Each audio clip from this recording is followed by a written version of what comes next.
E aí galera, tudo bom com vocês? Bom, nessa nossa videoaula de hoje, a gente vai dar prosseguimento, né, na revisão para vocês fazerem a prova, né, estarem mais preparados para a prova. E nessa nossa aula de hoje, a gente especificamente vai fazer o quê?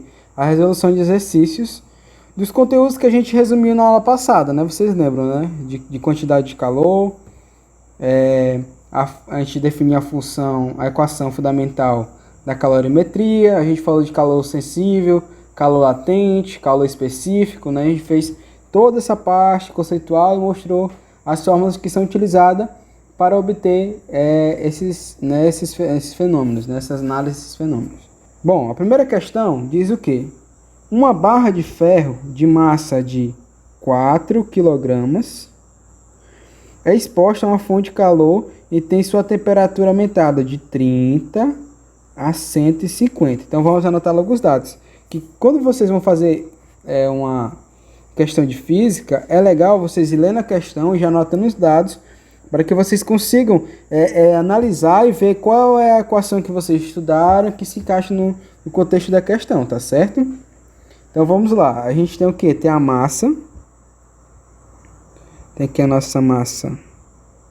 A gente tem a massa que é igual a 4 kg.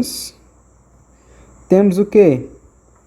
A temperatura, né? A gente tem o que? A temperatura inicial e a temperatura final.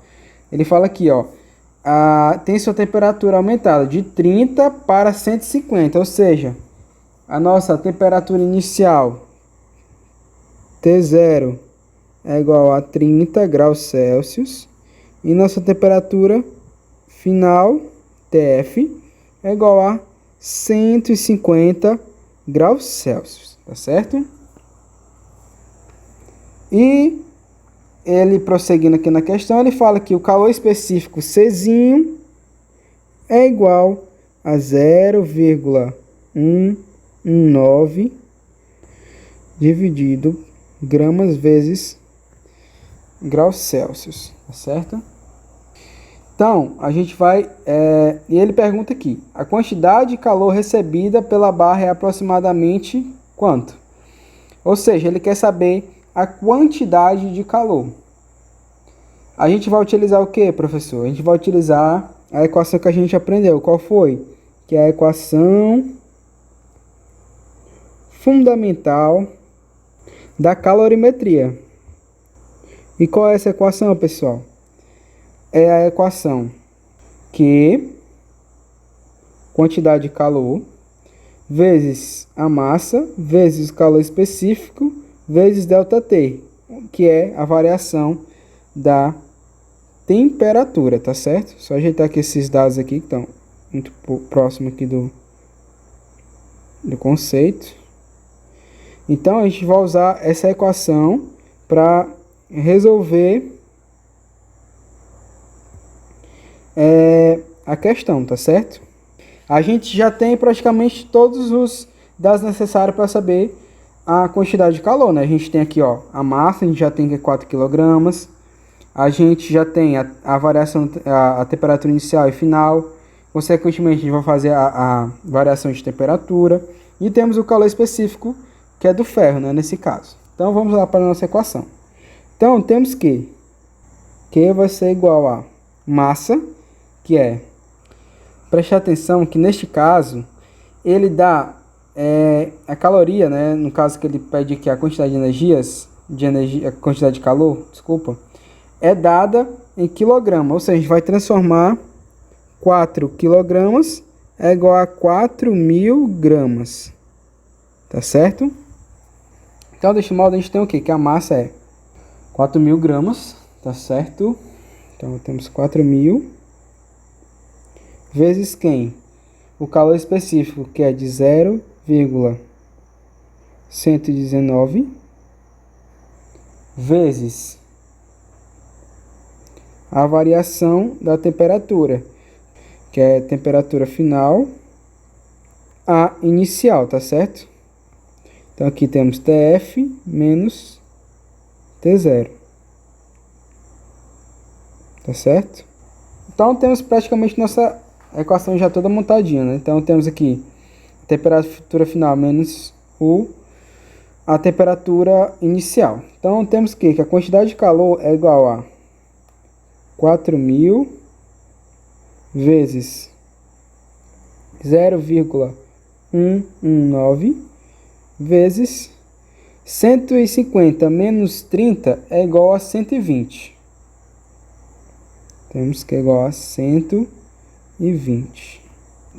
A quantidade de calor recebido, né, no caso, a gente vai multiplicar aqui, ó, o 4.000 vezes 0,119, tá certo?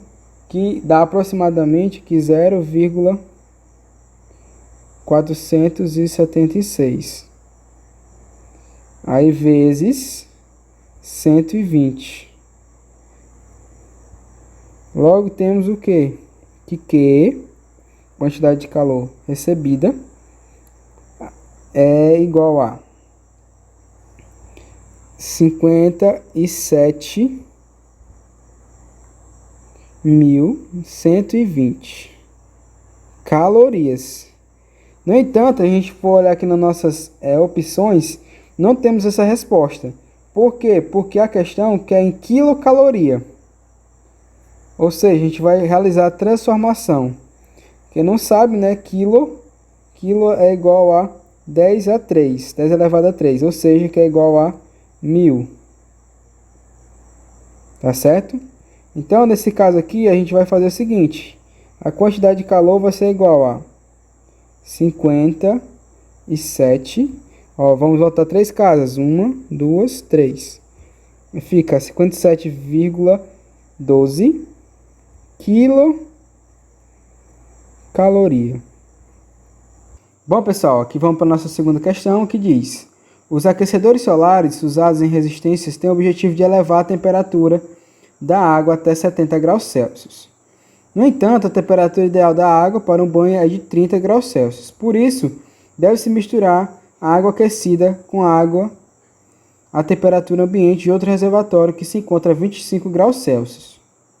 Qual a razão entre a massa da água quente e a massa da água fria na mistura para o banho à temperatura ideal? Neste caso, temos aqui o seguinte: nós temos duas quantidades de calor, tá certo? A parte de recebimento e de cedimento de calor, que a gente vai denominar Q1, que é o calor, Q1, que é o calor recebido, e menos Q2, que é o calor cedido, tá certo? Neste caso, vamos definir aqui quem é Q1 para o caso Q1. Temos o que? Que a gente vamos ver aqui para Q1. Temos o que? Vamos analisar nossas temperaturas. No caso T1, temos a temperatura inicial igual a quem? Já que ele falou que os aquecedores chegam a temperatura de 70 graus Celsius, essa é a nossa temperatura inicial. Então, TI é igual a 70 graus Celsius. No entanto, a temperatura ideal para o banho é de 30 graus Celsius. Então, nossa temperatura final é igual a 30 graus Celsius para esse primeiro caso. Então, eu vou botar aqui TF1 e TI1. Vamos analisar agora para o caso de Q2.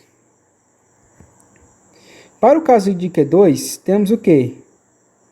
Que a temperatura inicial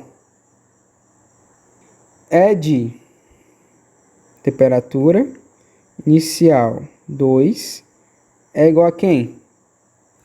A 25 graus Celsius, né? Que é a temperatura que irá se encontrar no reservatório que vai fazer a mistura, né? No caso do aquecimento. Então, 25 graus Celsius. E a temperatura final 2 é o 30 graus Celsius, que é a temperatura ideal para o banho.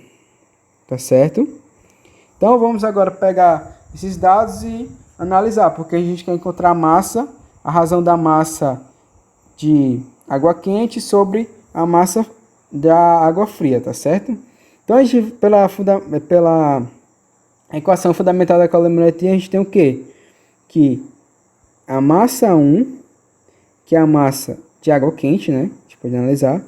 Vezes o calor específico, no caso que é o da água, vezes a variação da temperatura 1, que é para o caso Q1. Menos M2, que é a massa de água fria, vezes C, vezes delta T2. Vocês percebem que o calor específico nesse caso é igual nos dois lados da equação, porque a gente trata do calor específico da água. Então, se são iguais, se eles estão multiplicando, eles iriam se dividir. Então, eles se cancelam, beleza? Então, a gente só fica com quem? Só temos M1. Quem é delta T1? É a temperatura final menos a inicial. A temperatura final que a gente tem é 30 graus Celsius, né? Menos 70. Que é igual a quem? A menos M2 vezes quem? Delta T2, que é 30 menos 25. Logo, pessoal, a gente tem o que aqui? Temos aqui que 30 menos 70. Então, temos o que? Menos 40 vezes M1, que é igual a menos 30 menos 25 menos 5. Ficou meio torto aqui, menos 5 M2. Né? Pelos princípios matemáticos, a gente sabe que quando os dois da equação estão negativos, a gente pode fazer aqui a multiplicação, ó, por menos 1. Multiplicar os dois lados da equação por menos 1. A gente vai ter o que aqui? Vamos ter 40 vezes M1 é igual a 5 vezes M2. Logo, a gente quer saber o que? A razão entre M1 e M2. Então, temos o que? É o que? É passar aqui o 40 dividindo para esse lado. Tá multiplicando, ele vai dividindo. Tá certo?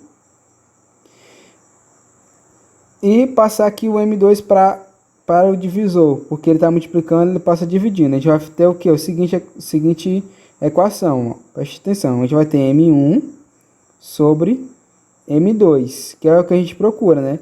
A massa de água quente sobre a massa de água fria. A razão entre eles.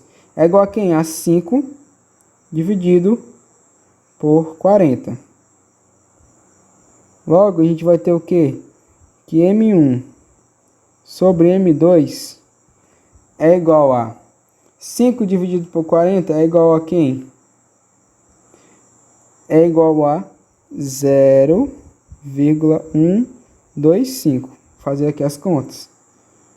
Temos 5 dividido por 40. Colocamos aqui um 0. 0 aqui a vírgula. Temos aqui que dá 1. Sobra 10. Colocamos aqui outro 0. 100 dá 2. 2 vezes 40, 80. Sobra 20. Colocamos outro 0. 5 vezes 40. A gente consegue 200. Então, 5 resta 0. Então, realmente esse valor que a gente colocou ali, ó, 0,125. Tá certo? Nesse caso, não tem uma unidade definida, uma grandeza. Por quê, professor? Porque isso aqui é uma análise unidimensional, tá certo? Então, essa é a nossa resposta, que corresponde à letra B. Ok? Então, pessoal, essa foi a nossa resolução de exercícios.